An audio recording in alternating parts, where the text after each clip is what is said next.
শনিদেব কিন্তু আমাদের সকলকে পুড়িয়ে সোনা করে। যারা সৎ থাকেন তাদের কিন্তু খুব একটা এই শনির দৃষ্টি বা শনির সাড়ে সাথে ধাইয়ায় কিন্তু ভয়ের কোনো কারণ নেই। শনিদেব যে ঘরে বসবে সেই ঘরেই কিন্তু একটা স্ট্রাগল আসবে, সেটা আপনাদের চ্যালেঞ্জটা মেনে নিতে হবে। এক্সাম্পল, নমস্কার, আমি লগ্নজিৎ। আমার চ্যানেলে আপনাদের সবাইকে স্বাগত। আজকে আলোচনা করব শনিদেবকে নিয়ে। আমরা প্রত্যেকেই ভয় পাই যে শনিদেবের দৃষ্টি বা সাড়ে সাথী বা ধাইয়া এগুলো কি সত্যি ভয়ঙ্কর? শনির দৃষ্টিতে আমাদের কি সত্যি বিনাশ হয়?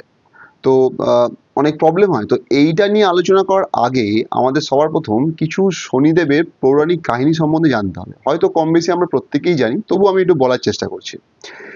শনিদেবের পিতাকে, শনিদেবের পিতা হচ্ছেন সূর্যদেব। কিন্তু সূর্যদেবের যে স্ত্রী সংজ্ঞা, সংজ্ঞা হচ্ছে বিশ্বকর্মার পুত্র, কিন্তু এই সংজ্ঞা কিন্তু শনিদেবের মা নন, মাতা নন। এই সংজ্ঞার তিনটি সন্তান ছিল। কে ছিল? মনু, যম এবং যমুনা। কিন্তু এই বিশ্বকর্মার যে কন্যা সংজ্ঞা, সে কিন্তু সূর্যদেবের যে ভয়ঙ্কর তেজ উনি সহ্য করতে পারছিলেন না। উনি তাই সাধনা করার জন্য তখন সূর্য এই আমাদের যে স্বর্গ থেকে অর্থাৎ সূর্যলোক থেকে উনি চলে যান।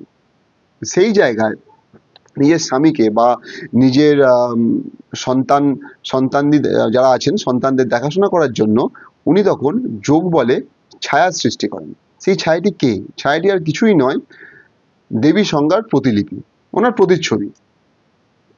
এই যে ছায়া ছিলেন, ছায়া কিন্তু ছিলেন মহাদেবের উপাসক, এবং উনি এই মহাদেবের আশীর্বাদে এই সূর্যদেব এবং ছায়ার একটি সন্তানের জন্ম হয়, সেই হচ্ছেন শনিদেব।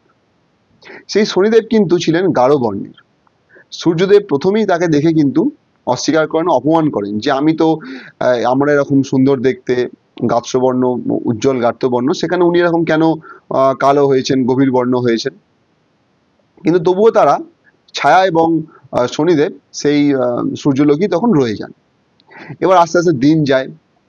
শনিদেবের মধ্যে কিন্তু একটা প্রচন্ড ক্ষমতা জন্মাতে থাকে। উনি যার দিকেই তাকাতেন তার কর্মফল কিন্তু প্রকাশ পেয়ে যেত।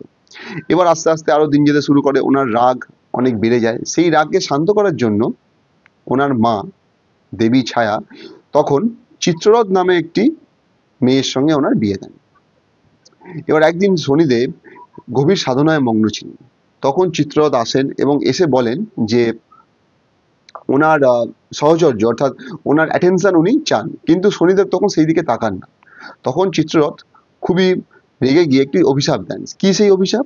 সেই অভিশাপ ছিল যে তুমি যার দিকেই তাকাবে, অর্থাৎ শনিদেব যার দিকেই তাকাবে তার কিন্তু বিনাশ হবে।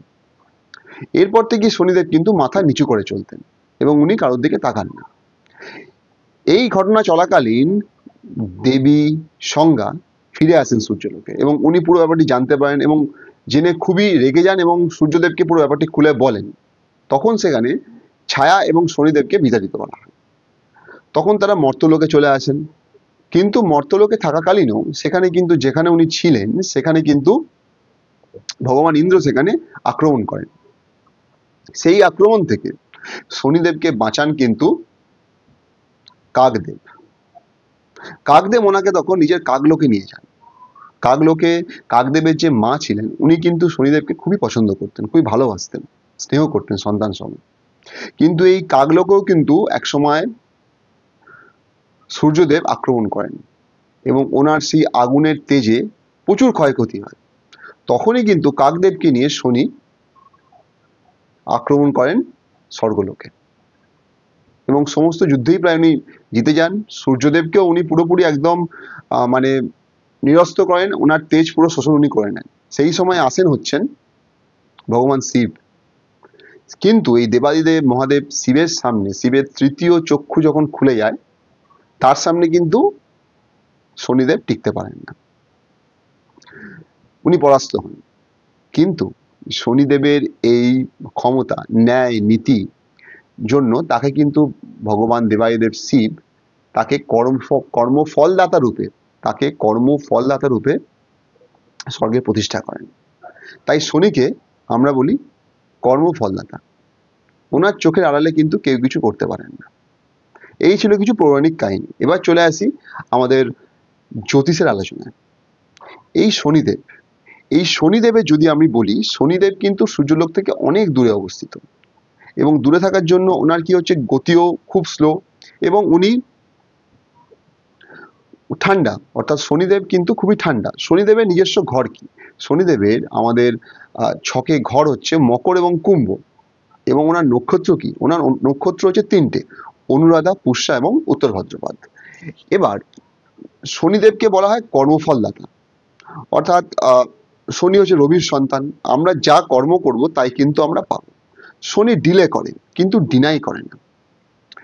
শনির দৃষ্টি হচ্ছে 3, 7 এবং 10, অর্থাৎ যেখানে উনি থাকবেন ওখানে তো ন্যাচারালি ওনার দৃষ্টি, ওনার প্রভাব থাকবেই। সেখান থেকে 3 নম্বর, 7 নম্বর এবং 10 নম্বর ঘরে ওনার কিন্তু দৃষ্টি পড়বে। শনিদেব কিন্তু আমাদের সকলকে পুড়িয়ে সোনা করে। যারা সৎ থাকেন তাদের কিন্তু খুব একটা এই শনির দৃষ্টি বা শনির সাড়ে সাথে ধাইয়ায় কিন্তু ভয়ের কোনো কারণ নেই। শনিদেব আপনার ছকে যদি ভালো থাকে তাহলে কিন্তু আপনি, এবং আপনি যদি সৎ হন ডেফিনেটলি, তাহলে কিন্তু আপনার এই সাড়ে সাথে বা শনির দৃষ্টিতে ভালোই হবে। এবার শনিদেবকে খুশি করার কিছু সিম্পল নিয়ম আমি বলবো, যে শনিবার আপনারা ডেফিনেটলি কিছু দান করবেন, শনিবার হনুমানজিকে খাওয়াবেন। শনিবার, এবার হ্যাঁ, শনিদেবকে আমরা বলি খোঁড়া, তার একটা অন্য ইতিহাস আছে, অন্য একটা তার পৌরাণিক কাহিনী আছে, সেটা আমি অন্য কোনো এক সময় বলবো। এবার শনিদেবকে আপনারা, যেটা বলছিলাম, যে শনিদেবকে আপনারা শনিবার দিন 108 বার ওনার মন্ত্র জপ করবেন। শনিদেব কিন্তু হিউজ ওয়েলথ দেয় যারা পরিশ্রম করে, যারা সৎ পথে থাকে। শনিদেব তাকে চরম শিখরে নিয়ে যায় উন্নতির, কারণ এই কলিযুগে কিন্তু শনি সব থেকে পাওয়ারফুল। এবং আমি একটা সহজ এক্সাম্পল বলছি আপনাদের। আমরা তো জানি যে অমিতাভ বচ্চনের কি অবস্থা হয়েছিল এক সময় ওনার কেবিসি করার আগে। তো এখন ওনার কিরকম উন্নতি সবাই জানি, জগৎজোড়া নাম। ওনার হাতে শুধু নীলাটি দেখবেন, সেই রকম নীলা আমি জানি না ভারতবর্ষে কজন পড়েছে বলে। এবার চলে আসি আলোচনায়, যে শনিদেব যে ঘরে বসবে সেই ঘরেই কিন্তু একটা স্ট্রাগল আসবে, সেটা আপনাদের চ্যালেঞ্জটা মেনে নিতে হবে। এক্সাম্পল যদি আমি বলি, যদি আমাদের ধরুন 10th হাউসে বসে, তাহলে কিন্তু আমাদের কর্মফল নিয়ে, আমাদের কাজ নিয়ে প্রচুর স্ট্রাগল হতে পারে। আমাদের 11th হাউসে বসলে আমাদের সাকসেস বা লিকুইড মানি নিয়ে আমাদের জীবনে স্ট্রাগল হতে পারে। আমাদের 4th হাউসে বসলে মা বা গাড়ি বাড়ি এগুলো নিয়ে অনেক স্ট্রাগল হতে পারে। কিন্তু শনিদেব যদি মূল ত্রিকোণে বসে, অর্থাৎ 1, 5 নয়, আপনার জন্মছকের রেসপেক্টে, তাহলে কিন্তু জীবনে প্রচুর স্ট্রাগল করতে হয়। জীবনে স্ট্রাগল করলে তবেই আপনার জীবনে উন্নতি হবে, তা না হলে কিন্তু হবে না। এবার শনি যদি আপনার ছকে খারাপ থাকে, তাহলে হাড় বা দাঁতের কিন্তু সমস্যা হতে পারে।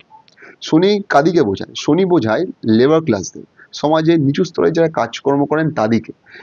অর্থাৎ তাদের সঙ্গে কখনো খারাপ ব্যবহার করবেন না, তাদের কখনো পারিশ্রমিক কম দেবেন না। পারলে আপনারাও নিজে কিন্তু ঘর পরিষ্কার করুন, ভালো করুন, তাতেও কিন্তু আপনাদের শনিদেব খুশি হবেন। এবং শনির সাড়ে সাতিতে যদি আপনাদের শনি ভালো থাকে, তাহলে কিন্তু আপনারা উন্নতির চরম শিখরে পৌঁছবেন। শনি যদি আপনাদের চোখে খারাপ থাকে, তাহলে কিন্তু আপনাদের জেল, হেফাজত পর্যন্ত হতে পারে।